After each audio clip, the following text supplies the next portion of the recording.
Welcome to Forgotten History Daily. I am William, and tonight we journey into one of history's most fascinating and darkest stories. A tale that will leave you questioning the very fabric of our society and make you wonder how such a gross injustice could have been allowed to occur in plain sight. It began in the 1920s, when thousands of American women were employed by companies like the United States Radium Corporation and Waterbury Clock Company to paint glow-in-the-dark watch faces. These women, often teenagers or young adults, were lured with promises of good pay and a steady job.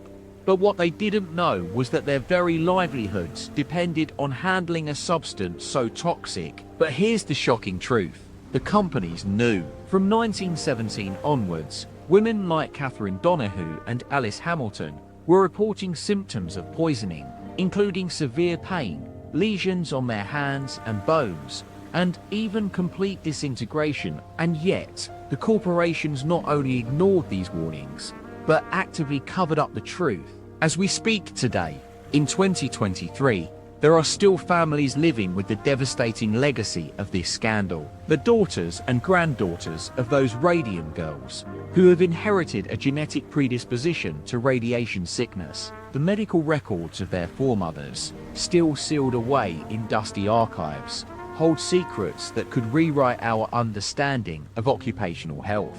But the story doesn't end there. In 1920, a landmark court case was won by 5 Radium Girls from Orange, New Jersey, who took on their employer, United States Radium Corporation. The women's lawyer, John F. O'Neill, argued that the company had deliberately misled them about the dangers of radium handling, and that this negligence led directly to their suffering. The verdict, a paltry $10 per plaintiff, a mere fraction of what they sought in damages. But it was more than just financial justice they were after. These women wanted acknowledgement, recognition that their lives, their health, and their very existence had been deliberately sacrificed on the altar of profit. Over the coming weeks, we'll be exploring this complex web of corporate deceit, government complicity, and individual struggle for justice. We'll meet the brave women who fought against impossible odds and examine the lessons that can still be learned from this tragic episode in American history. It's a story that will make you question what it means to live and work in today's world, and demand more from those who claim to lead us. It's the Roaring Days, a time of flappers, jazz, and freedom. America is embracing its youth, and nothing seems to be able to stop this momentum. But in the midst of all this glamour and excitement, a dark secret lurks.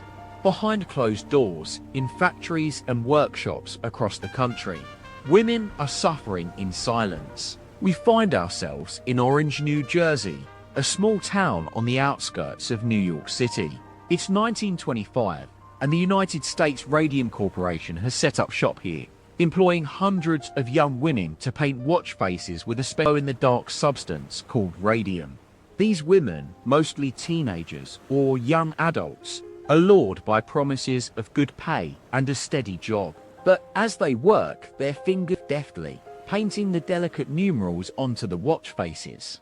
Little do they know, this seemingly harmless task will eventually lead to devastating consequences.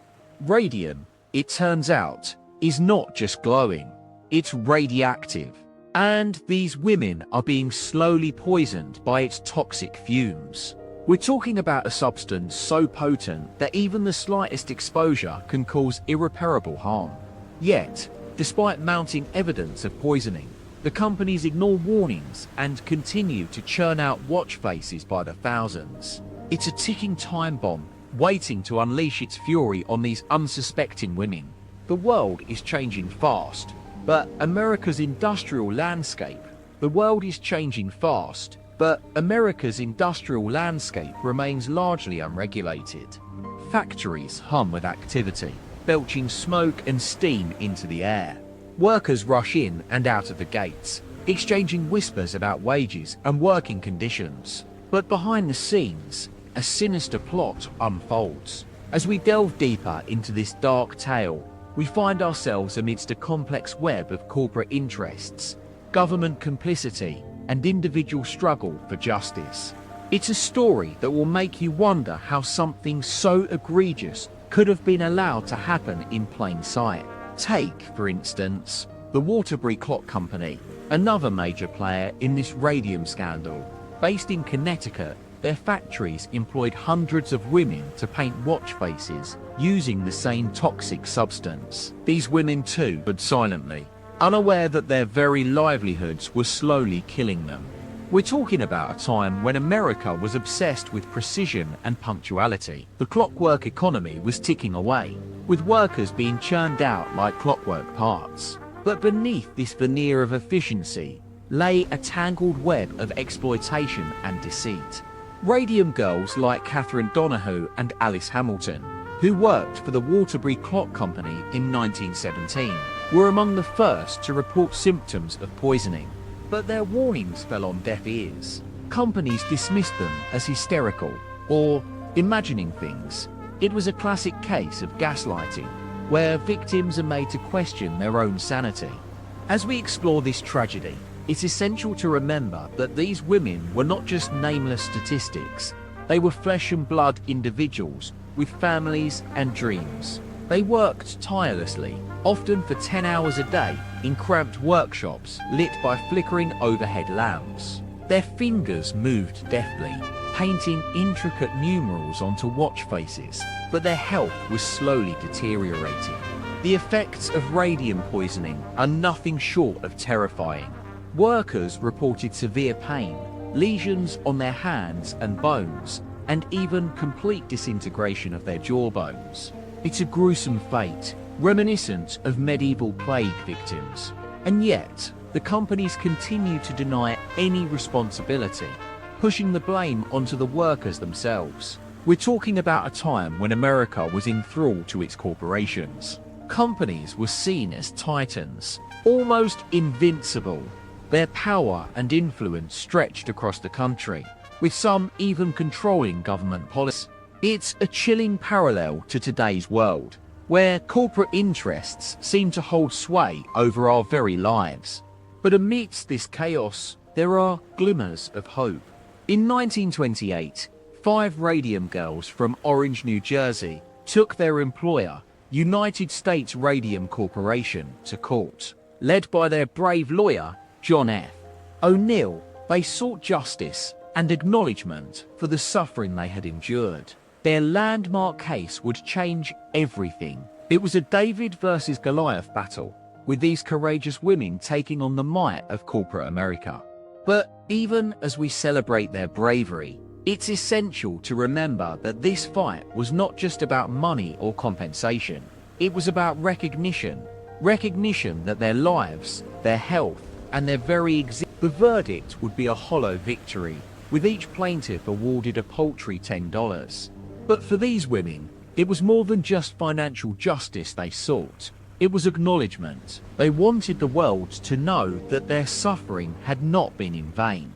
As we reflect on this tragic episode in American history, we're left with questions about our own society today. How do corporations wield power? What role does government play in protecting workers' rights? And what does justice look like in a world where profit seems to trump people? These are questions that resonate deeply in today's America. We see echoes of the Radium Girls' struggle in modern day around workplace safety, environmental protection, and corporate accountability. The story of the Radium Girls is not just a relic of the past. It's a cautionary tale for our times. As we move forward into an uncertain future, let us remember the bravery of these women who fought against impossible odds. Their legacy will haunt us forever, reminding us that even in the darkest moments, there is always for justice and recognition. In the weeks to come, we'll delve deeper into this complex web of corporate deceit, government complicity, and individual struggle for justice. We'll meet more of these courageous women who dared to speak out against the giants of industry, and we'll examine the lessons that can still be learned from this tragic episode in American history. For now, let us take a moment to reflect on the Radium Girls story, a tale of suffering, sacrifice, and resilience in the face of unimaginable odds. As we bid you farewell for tonight, remember the words of one Radium Girl who fought so bravely. We were not just statistics, we were human beings. As we delve deeper into the story of the Radium Girls, it is said the early 20th century was a time of rapid industrialization and technological advancement in the United States. Companies like the United States Radium Corporation were capitalizing on the growing demand for radium-laced products, such as watch faces, cosmetics, and medical equipment. To keep up with production demands, these corporations turned to young women, often between the ages of 18 and 25, who were hired to paint the dials on glow-in-the-dark watch faces. These women, many of whom were recent immigrants or high school dropouts, saw this job as a means to financial independence and escape poverty. They were told that handling radium was safe, even beneficial for their health, and that they would earn good wages while working in clean, well-lit environments. But the reality couldn't be further from the truth. As we hear from the survivors themselves, the conditions under which these women worked were deplorable. Their workspaces were poorly ventilated, with inadequate protection against radium exposure. The paint used to create the glowing effect contained highly concentrated doses of radium, and workers were encouraged to moisten their brushes by licking them, a practice that led to the ingestion of radium-laced particles. The effects on these women's health were devastating. Bone cancer became an almost inevitable fate for many Radium Girls, who would suffer from severe pain, disfigurement, and disability. Their teeth rotted away, their skin turned grey, and their bodies succumbed to radiation poisoning. Some even went mad, unable to cope with the trauma they had endured. One of the most striking aspects of this story is the government's knowledge about radium's toxicity, yet is inaction in protecting these workers. In 1917, a study conducted by the National Institute of Health found that radium exposure caused anemia, bone cancer, and necrosis of bone tissue. Despite this, the USRC and other corporations continue to downplay the risks associated with radium, while government agencies turned a blind eye. This raises questions about corporate accountability, regulatory failure, and the responsibility of those in power to protect workers' rights. The Radium Girls story highlights the tension between economic growth and human welfare, a tension that persists today. As we navigate our own modern world, where debates around minimum wage laws, workplace safety regulations, and environmental protections are at the forefront of public discourse, it's essential to draw lessons from this caution. We will explore more about the Radium Girls' fight for justice, including their attempts to unionize, their interactions with government agencies, and the eventual trial that would lead to some semblance of accountability. But we'll also delve deep into the human side of the story, the struggles of these women and their families as they fought against insurmountable odds. In a conversation with one Radium Girl survivor, we learned about her experience working at the USRC's factory in Orange, New Jersey. The air was thick with the smell of radium. We were told to work fast and paint more dials. I remember painting for hours on end, without breaks or proper equipment. My skin turned grey. My teeth fell out. They said it was just work-related stress. As we continue this journey into the heart of darkness that befell these women, one question lingers. What kind of society allows its workers to suffer such in? The Radium Girls story serves as a stark reminder of our collective responsibility to protect human rights and prioritize public welfare over corporate interests. Their struggles are not just relics of the past, they are harbingers for our future. The year was 1917, a time of great change and upheaval in America. World War I was raging on, but amidst the chaos, a new era of industrialization was taking shape.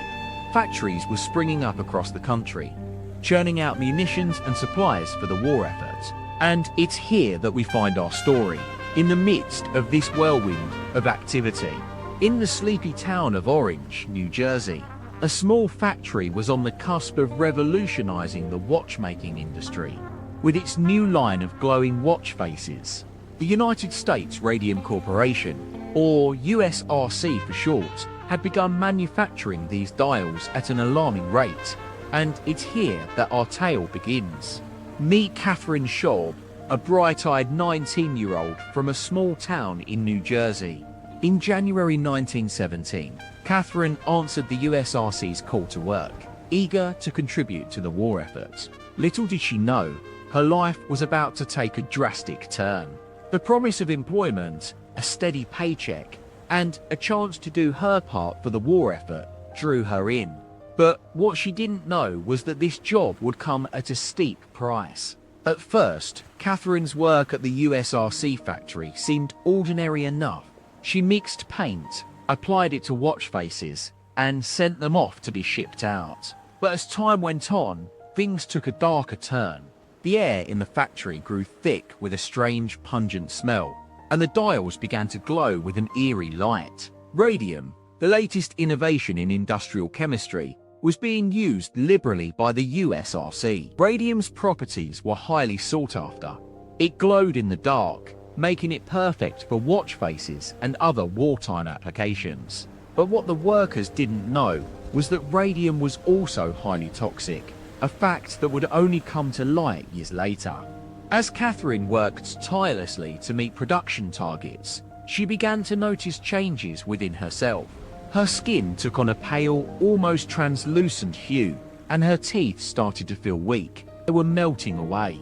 It wasn't just her. All the women working at the USRC factory were experiencing similar symptoms: headaches, fatigue, and a creeping sense of dread that something was terribly wrong. But despite their growing concerns, the company insisted everything was fine. Catherine's sister, Catherine Meyer, also worked at the factory, and she recalled the atmosphere being tense, even oppressive. "We knew something was off," she said in an interview years later.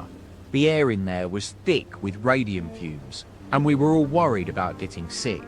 But when they tried to speak out, their concerns fell on deaf ears." The USRC, driven by the pursuit of profit, prioritized production over worker safety. The company's chief chemist, George O'Brien, boasted that radium was safe for humans in minimal doses, a claim that would later be disputed in court. Meanwhile, the women were left to suffer the consequences of their exposure. Catherine Schaub and her colleagues weren't just ordinary workers. They were pioneering spirits, caught up in the fervor of industrialization and wartime zealotry. They were swept up in a maelstrom of activity, working long hours for minimal pay, with little protection from the dangers that surrounded them. But how could this be? Hadn't scientists warned about radium's toxicity as early as 1904? Yes, they had. The National Institute of Health had published studies highlighting the risks associated with radium exposure. Yet the USRC and other corporations chose to ignore these findings. As we delve deeper into the story, one can't help but ask, what drives men like O'Brien and his ilk to prioritize profit over people?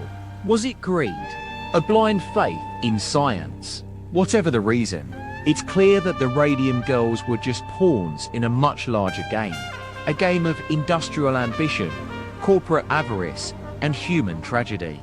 As we continue to unravel this tale, we'll meet more women like Catherine Schaub, who fought against impossible odds for justice. We'll see the devastating effects of radium exposure on their bodies, their minds, and their families. And we'll expose the rot that infected the USRC's leadership, a rot that threatened to destroy everything in its path. The battle lines are drawn, and it's time to join the story as it unfolds. The Radium Girls' fight for justice was about to begin, but first, they'd have to confront the darkest secrets of their employers. As the women continued to paint watch faces with their special brushes, they began to notice strange side effects. Some experienced numbness in their fingers and toes, while others suffered from joint pain and swelling. At first, the USRC attributed these symptoms to overexertion or poor work habits, but as more women fell ill, it became clear that something more sinister was at play. One of the most disturbing cases involved a woman named Laurie Cohn. Laurie had been working at the USRC factory for several years, painting watch faces with a high concentration of radium-laced paint. She was a proud and determined worker, often exceeding her productions and praise from her supervisors. But behind the scenes, Laurie's health was rapidly deteriorating. She experienced excruciating pain in her jaw, which had become disfigured by ulcerous sores. Her gums were also severely affected, causing her teeth to fall out one by one. Despite these symptoms, the USRC still refused to acknowledge a connection between radium exposure and Laurie's condition. In 1928, Laurie underwent surgery to alleviate her pain, but it only made things worse. The doctors had inadvertently injected a lethal dose of radium into her jawbone, causing further damage to her teeth and gums. This brutal mistake would ultimately seal Laurie's fate. She died in 1935 at the age of 24, surrounded by her loved ones. Laurie's tragic demise was only one example of the countless lives lost due to radium exposure. The USRC continued to deny any wrongdoing, while their scientists and doctors concocted increasingly absurd theories to explain women's symptoms. They blamed everything from poor nutrition to hysteria, ignoring the mounting evidence that pointed to a single culprit: radium. As the Radium Girls' health continued to deteriorate, they began to organize themselves into a formidable force for justice. Catherine Schaub, along with several other women, started a movement to raise awareness about the dangers of radium exposure and demand better working conditions from their employers. Their efforts were met with fierce resistance from the USRC, which used every trick in the book to discredit them. The company hired private investigators to spy on the women, monitoring their movements and attempting to intimidate them into silence. But the Radium Girls refused to back down, fueled by a determination to expose the truth about radium and hold those responsible accountable. One woman who became particularly vocal was Catherine Donahue, a 19-year-old factory worker from Massachusetts. Catherine had been exposed to high levels of radium while painting watch faces, and she suffered from painful joint inflammation and hair loss. When she approached her supervisors with concerns about her health, they dismissed her complaints as nerves. Undeterred, Catherine joined forces with Catherine Schaub and other women to launch a public campaign against the USR. They distributed flyers, attended rallies, and testified before Congress to bring attention to their plight. Their message was clear: radium exposure had ravaged their bodies and threatened their very lives. They demanded justice, compensation, and safer working conditions from the company that had profited so handsomely from their labor. As they stood together, these brave women set in motion a chain of events that would ultimately topple the USRC's fortress of denial and secrecy. As the Radium Girls movement gained momentum, they faced increasing pushback from the USRC and its allies. In 1929, the company launched a smear campaign against Catherine Schaub, claiming she was mentally unstable and had made up her entire story about radium exposure. The USRC distributed flyers and posters throughout the town of Orange. The USRC distributed flyers and posters throughout the town of Orange, New Jersey, showing Catherine's picture alongside the words, "Catherine stood firm," stating, "I'd rather die than keep quiet about what happened to me."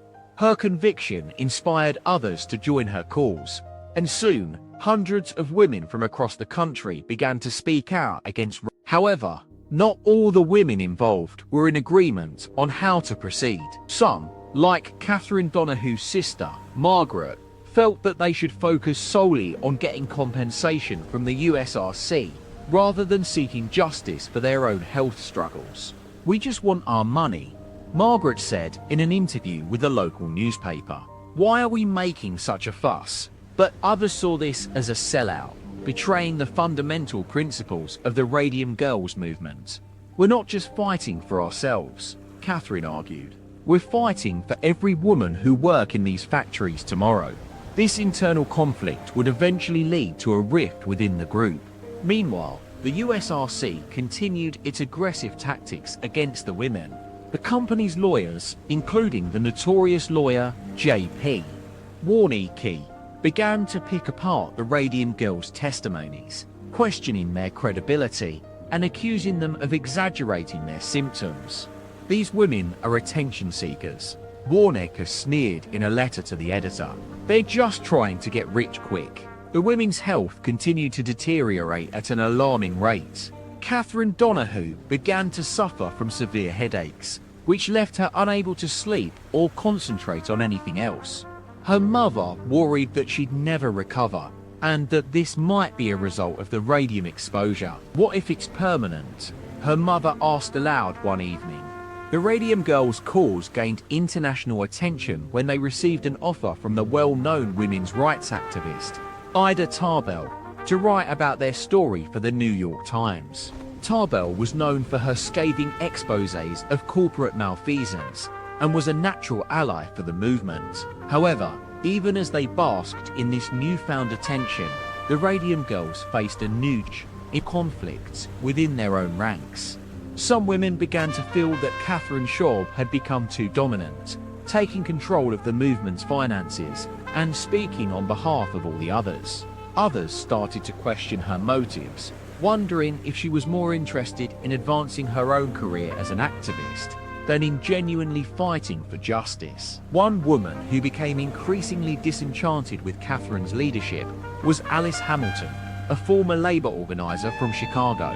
"I never wanted to be part of this," Alice said privately to another Radium Girl. "I got roped into it because I thought we were all on the same side."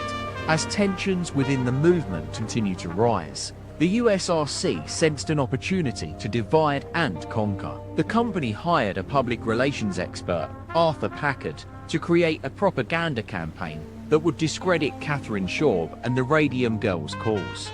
Packard's strategy was straightforward. Use media outlets to spread false information about the women's supposed mental instability and unreliability. He even planted a story in the New York Times, claiming that Catherine, the article sent shockwaves through the community. But the Radium Girls were quick to refute it. "We know where this is coming from," Catherine Donahue said defiantly. "The USRC and its allies will stop at nothing to silence us." Despite these challenges, the women continued to push forward, determined to expose the truth about radium exposure and hold their corporate employers accountable for the devastation. As we move closer to the climax of this tragic tale, it's clear that the stakes are high. Will the Radium Girls be able to overcome internal conflicts, external opposition, and the ever-present danger of radium poisoning? Or will their courageous efforts be crushed beneath the weight of corporate greed and government inaction? As the months went by, the Radium Girls campaign gained national attention.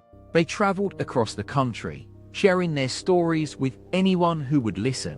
But with each passing day, the attacks from the USRC and its allies grew more vicious. Catherine Schaub's reputation was relentlessly besmirched in the press, and she began to feel the strain of being a target for so much hatred. In response, the Radium Girls took a bold step. They decided to bring their case directly to Congress. On January 11, 1928, a group of the women, including Catherine, Alice Hamilton, and several others, traveled to Washington, D.C. to meet with lawmakers. They hoped to persuade them to pass legislation that would protect factory workers from radium exposure. But as they arrived at the Capitol building, they were met with a surprise. The USRC had arranged for a representative to address the committee before the Radium Girls could speak.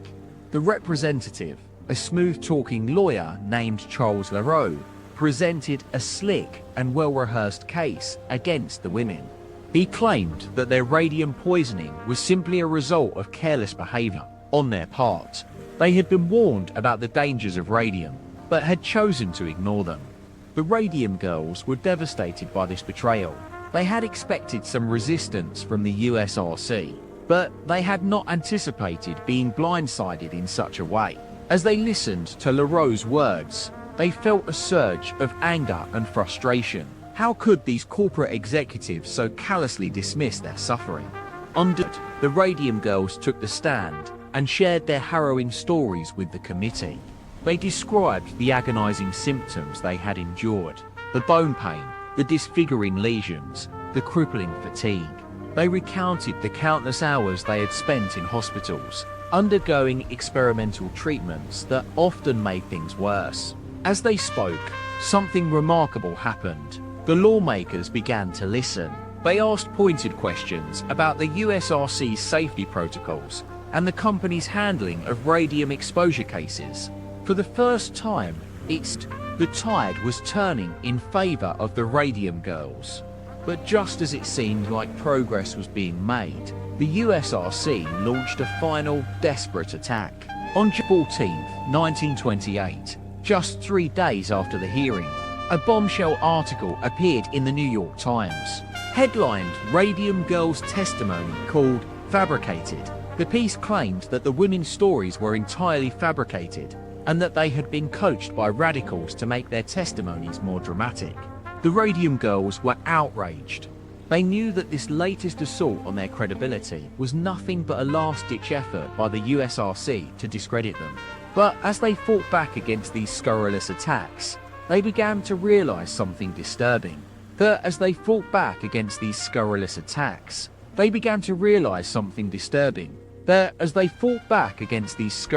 we delve deeper into this tragic tale, it becomes clear that nothing is as black and white as it initially seems. The Radium Girls' struggle for justice is not just a battle against corporate greed and government inaction, but also a fight against their own personal demons and the forces of betrayal that threaten to destroy everything they have. The Radium Girls' battle for justice was about to take a shocking turn. As the women struggled to overcome the USRC's relentless attacks on their credibility, they began to uncover a disturbing web of deceit and corruption that went all the way to the top. It emerged that the USRC had been secretly collaborating with a number of prominent medical experts, including Dr. Henry Archer, the very doctor who had initially discovered the glowing properties of radium. Archer, it turned out, had been receiving large sums of money from the USRC to provide expert testimony that downplayed the dangers of radium exposure. He claimed that the women's symptoms were merely a result of hysteria, or mass hysteria, and that their illnesses were not, in fact, caused by radium poisoning at all. This bombshell revelation was followed by another. The USRC had been using its considerable influence to silence whistleblowers within the company. One brave worker, a man named John Kerwin, had tried to speak out about the dangers of radium exposure as early as 1918. But his warnings were met with intimidation and retaliation from the company's management. Kerwin's story is a chilling reminder that the USRC was not alone in its attempts to cover up the truth about radium. Many American corporations, including the mighty General Electric and the giant DuPont, were engaging in similar practices at the time. These companies saw the value of radium as too great to risk losing it, even if it meant sacrificing the health and well-being of their workers. The Radium Girls' struggles would have far-reaching consequences for American industry and labor law. But before we can get to that, let's delve deeper into the dark world of radium production in the 1920s. In cities like Orange, New Jersey, and Toronto, Canada, factories were churning out hundreds of thousands of glow-in-the-dark watch faces a day. These factories were filled with women who painted intricate designs onto the faces, using a mixture of water, gum arabic, and radium-infused paint. It's estimated that up to 100 grams of radium were used in just one factory per year. The women who worked with this toxic substance often had no idea what it was or how deadly it was. In fact, many were told to ingest the radium-infused paint to get it onto their brushes more easily. This horrific practice, known as lead poisoning, would result in scores of women developing radium-induced osteoporosis, a painful and disfiguring disease that causes bone tissue to decay. The USRC knew all about these dangers, but chose to ignore them or downplay the risks to their employees. Instead, They encouraged the women to be proud of their work and to display the glow-in-the-dark watches as if they were badges of honor. But the truth was far from honorable. In fact, it's estimated that up to 70% of the women who worked with radium in these factories would eventually develop some form of radium poisoning. Many would go on to suffer crippling disabilities, including bone cancer, anemia, and osteoporosis. The Radium Girls' fight for justice was also a battle against time, as they struggled to prove their case against the USRC, racing against the clock to prevent further deaths from radium exposure. In 1929, just 1 year after the congressional hearing, a young woman named Catherine Donahue would die in her mid-20s due to complications from radium poisoning.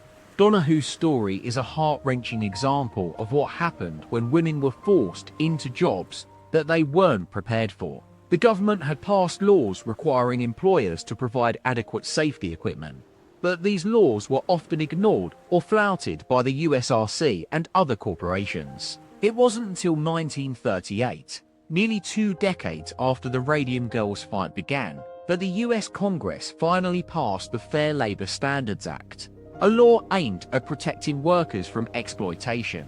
This landmark legislation would go on to set minimum wages, regulate working hours, and provide protections for workers who were injured or killed on the job.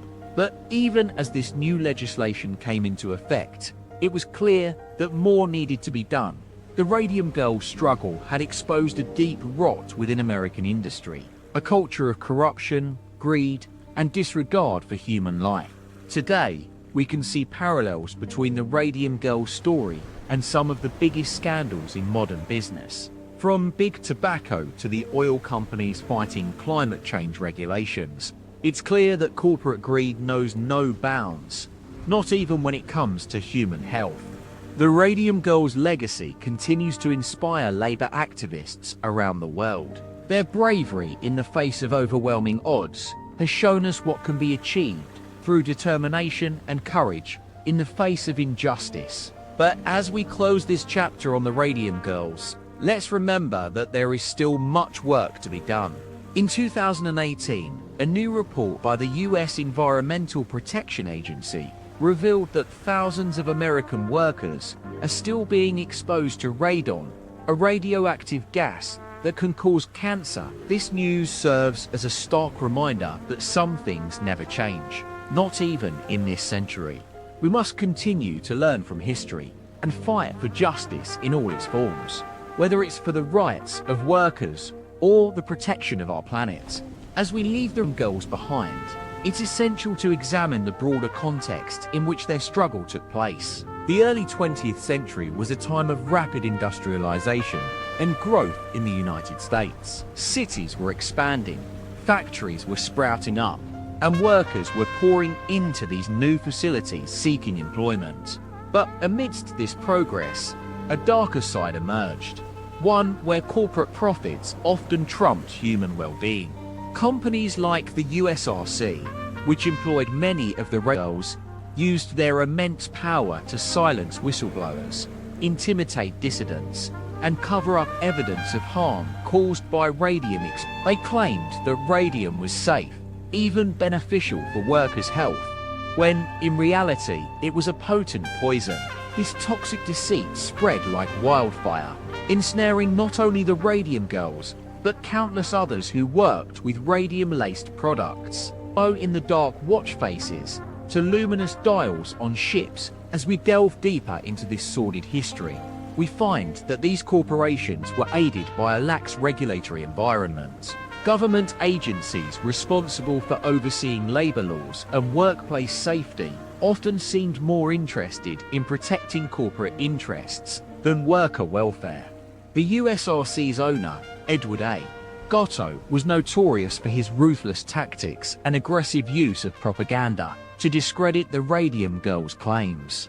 In the late 1920s, as the Radium Girls began to organize and push for justice, they faced not only opposition from their employers, but also from local communities that saw them as a nuisance. Many towns, desperate for jobs and economic growth, were willing to overlook the risks by radium production in order to keep these facilities running. Meanwhile, the women themselves continued to suffer silently, many dying young from radium poisoning, while others succumbed to debilitating illnesses like bone cancer, necrosis, or radiation sickness. Their testimonies painted a harrowing picture of a workplace where conditions were hazardous, and corporate culture rewarded compliance over safety. Today, we can see that these patterns of exploitation have persisted in various industries, often hiding behind the veil of scientific uncertainty or acceptable risk. While some may argue that advances in science, the struggle for labor rights, workplace safety, and environmental protection remains an ongoing battle. Consider the parallels between the Radium Girls story and modern-day scandals like Flint's water crisis, BP's Deepwater Horizon oil spill, or DuPont's PFAS contamination case. In each of these instances, corporate greed and regulatory failures have put human lives at risk, often for decades before coming to light. While technology has improved, so too have the tactics employed by corporations to evade accountability. It's crucial that we learn from history and continue to fight for justice in all its forms, not just for workers, but also for future generations who will inherit a world shaped by our collective choices. The Radium Girls tale serves as a powerful reminder that, even in the face of overwhelming adversity, human resilience and determination can spark meaningful change. As we close this chapter on the Radium Girls, it's essential to acknowledge not only their sacrifices, but also the long-lasting impact they've had on labor rights and workplace safety. Their fight has inspired countless activists, advocates, and policymakers who continue to push for a safer, more equitable world, one where corporate interests no longer outweigh human lives. The question remains, how far will we in ensuring that these hard-won gains are not lost? As the Radium Girls' fight for justice reached a fever pitch in the late 1920s, something remarkable happened. The women's tireless efforts to bring attention to their plight began to bear fruit. On June 2, 1938, Congress passed the Fair Labor Standards Act, which included provisions that would protect workers from hazardous working conditions and toxic substances. This landmark legislation was, in part, a direct response to the Radium Girls' struggles. Their courageous testimony before government committees, their advocacy for change, and their unwavering determination had made a lasting impact on American politics. The Fair Labor Standards Act set a precedent that would inspire future labor laws and regulations, but its implementation was far from smooth. Throughout the 1940s and 1950s, manufacturers continued to push back against stricter regulations, often using sophisticated public relations campaigns to downplay or dismiss concerns about Nuclear Regulatory Commission, successor to the USRC, faced intense pressure from industry leaders who lobbied for more lenient standards. One of the most significant turning points came in 1946, when a federal appeals court upheld the Radium Girls' right to compensation for their injuries. This decision was a major victory for the women and marked a shift towards accountability within the corporate world.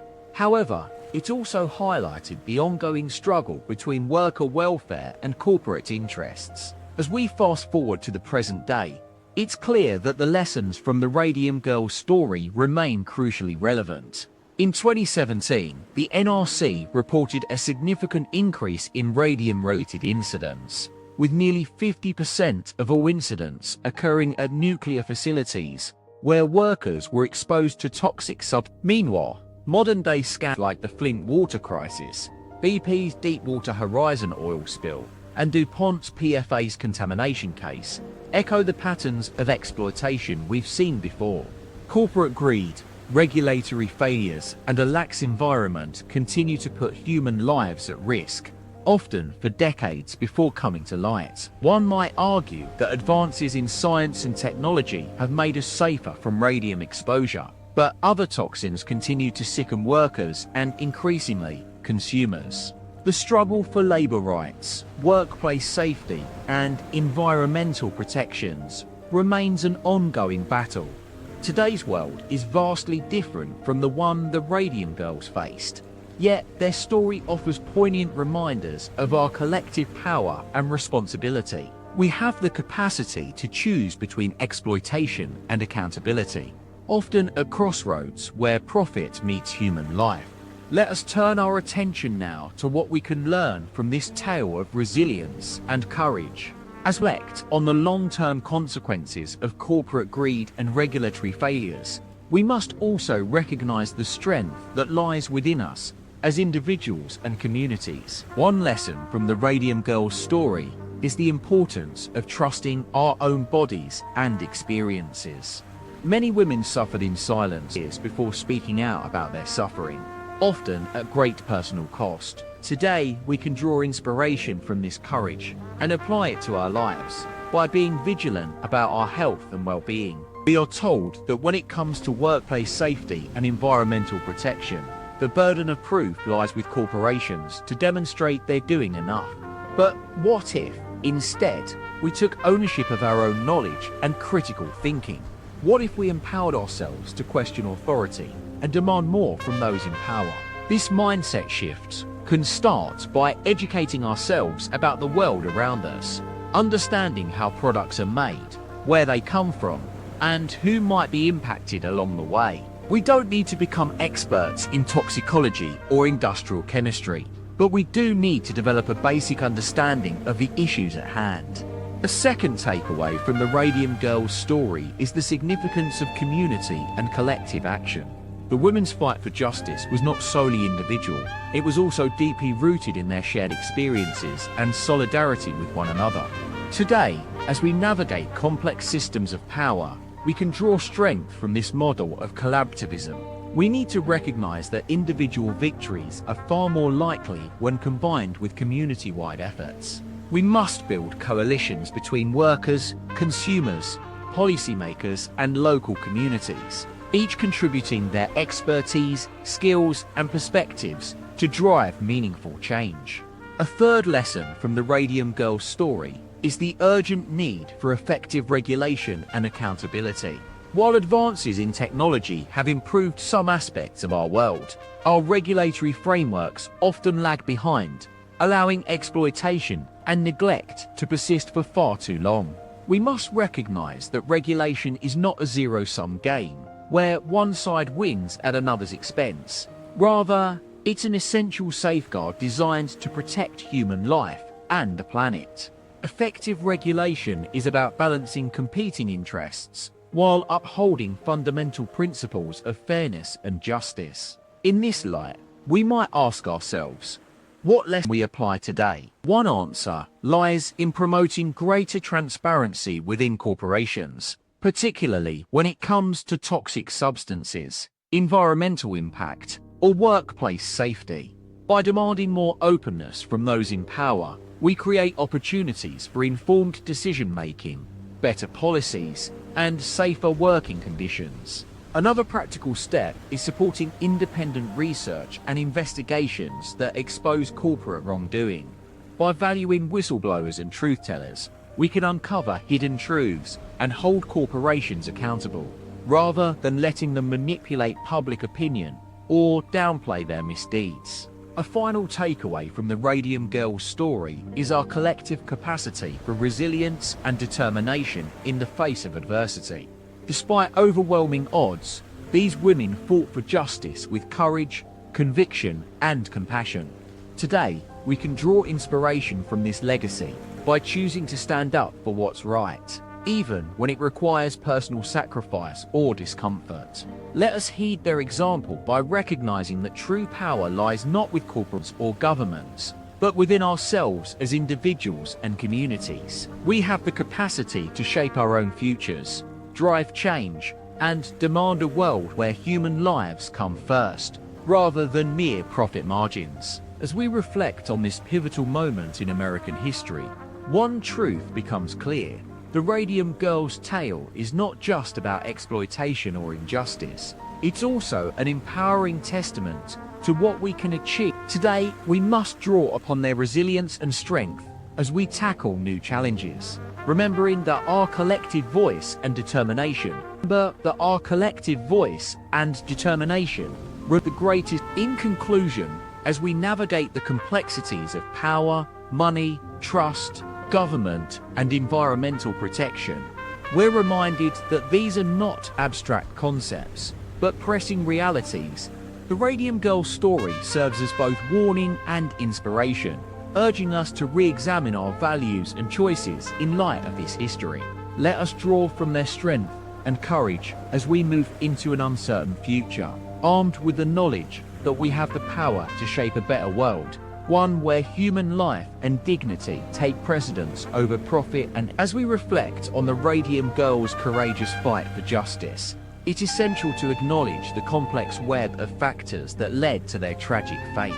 The story is not just about individual villains or corporations, but also about a societal culture that valued productivity and efficiency above human life. In the early 20th century, America was experiencing an economic boom, and industries like watchmaking and painting were booming. Radium, which had been discovered in the late 19th century, was touted as a miracle substance, capable of illuminating everything from watches to factories. Unaware of the dangers posed by radium, thousands of women were employed in factories across the country to paint glow-in-the-dark watch faces and other products with the radioactive substance. Many of these workers were young, single women who saw this job as an opportunity for financial independence and a chance to contribute to their family's well-being. However, they soon discovered that radium was far from harmless. The most disturbing aspect of the Radium Girls story is not just the exposure to radiation, but also the deliberate withholding of information by corporations and government agencies. When workers began complaining about symptoms such as discolored teeth, bone cancer, and anemia, their concerns were met with skepticism and dismissal. Employers like the United States Radium Corporation and the Waterbury Clock Company claimed that radium was safe, despite internal memos revealing the devastating effects of radiation exposure. One of the most egregious examples of corporate negligence was at the USRC factory in Orange, New Jersey, where hundreds of women were employed to paint watch faces with a mixture of radium and water. The women were instructed to moisten their brushes by licking them, which led to direct ingestion of radium. Company doctors reportedly told workers that radium was harmless, but internal documents revealed that USRC knew about the risks as early as 1917. In the face of mounting evidence, it's staggering to consider how corporations and governments collaborated to silence whistleblowers and discredit victims. The New Jersey Department of Labor, for instance, received numerous complaints from women suffering from radium poisoning, yet chose not to investigate or regulate the industry. Similarly, corporate lawyers worked tirelessly to intimidate workers who spoke out against their employers. The Radium Girls' fight for justice was a David and Goliath battle against an entrenched system of power and privilege. In 1927, 4 women, Catherine Donahue, Margaret Baxter, Harriet Hardy, and Alice Hamilton, decided to take matters into their own hands. Represented by the pioneering lawyer Harry Oxford, they filed a landmark lawsuit against USRC, seeking compensation for their suffering. The trial would be a turning point in American history, exposing the dark underbelly of corporate accountability and government complicity. However, it's essential to remember that this story wasn't solely within the courtroom. The Radium Girls' fight was waged on multiple fronts, from picketing and protest outside factories to letters written by ordinary citizens demanding justice for the victims. As we delve deeper into the Radium Girls' narrative, we'll examine the key players who fought tirelessly for justice, lawyers like Harry Oxford and Alice Hamilton, politicians like Senator Joseph Ransdell of Louisiana. Together, they formed a powerful coalition that refused to back down in the face of adversity. The story of the Radium Girls serves as a poignant reminder that our collective voice can be a potent force for change. As we navigate today's complex world, we're confronted with new challenges, from environmental degradation to economic inequality. Yet, by drawing upon the resilience and determination of these courageous women, we may yet emerge stronger and more united than ever before. The next chapter in this narrative takes us to the courtroom, where the Radium Girls lawsuit would set a crucial precedent for workers' rights and corporate accountability. As the courtroom drama unfolded in 1928, a nation watched with bated breath as the Radium Girls lawsuit pitted these ordinary women against one of America's most powerful corporations. The case would not only expose the egregious wrongdoing of the United States Radium Corporation, but also spark a nationwide conversation about workers' rights and corporate accountability. On May 10, 1928, the jury delivered its verdict: $75,000 in damages to be paid out to 4 women who had bravely come forward with their stories. This landmark ruling sent shockwaves throughout the nation, sending a clear message that corporations could no longer silence whistleblowers and disavow responsibility for the suffering they caused. As we reflect on this pivotal moment in American history, one lesson stands out: that even the most powerful systems can be challenged by collective determination and unwavering commitment to justice. This is not just a story about women who fought against all odds. It's also a testament to the enduring power of ordinary people standing up for what is right. As we close this chapter in the Radium Girls narrative, I ask you, what would you do if faced with similar circumstances, where corporate interests and government complicity threaten to silence your voice? Would you stand by and watch as others suffer? Or would you join the fight for justice? Consider sharing this story with someone who needs to hear it. A colleague whose company prioritizes profits over people, or a friend struggling in a situation where their voice is being silenced. This is not just a cautionary tale from history. It's an urgent reminder of our collective responsibility to create a world that values human life above corporate greed. As we conclude this episode of Forgotten History Daily, I want to leave you with the words of Alice Hamilton, one of the Radium Girls who fought tirelessly for justice. "The fight is not over," she said in 1930. "But as long as there are voices raised in protest against injustice, there will be hope." If this story opened your eyes, subscribe to Forgotten History Daily. Every week, we uncover the stories they don't want you to know. Until next time, stay curious, stay informed, and never stop asking questions. The Radium Girls' fight for justice was far from over after the landmark ruling in 1928. In fact, it would take another decade of tireless advocacy, organizing, and protests for meaningful change to finally arrive. The women who had suffered so greatly at the hands of corporations like United States Radium Corporation continued to push for accountability. One key figure leading this charge was Catherine Donahue, a former employee of USRC's Orange factory in New Jersey. Catherine had been one of the original Radium Girls featured in newspaper articles and court cases, and she became an outspoken advocate for her fellow workers who were still suffering from radium poisoning. In 1936, she traveled to Washington, D.C. to testify before Congress, sharing her personal story and pleading with lawmakers to take action. Catherine's testimony was just one of many events that brought attention to the Radium Girls' plight during this period. Across the country, protests and demonstrations were organized by labor unions, feminist groups, and concerned citizens. In cities from New York to Chicago, people marched through streets, carrying signs and banners, demanding justice for the Radium Girls.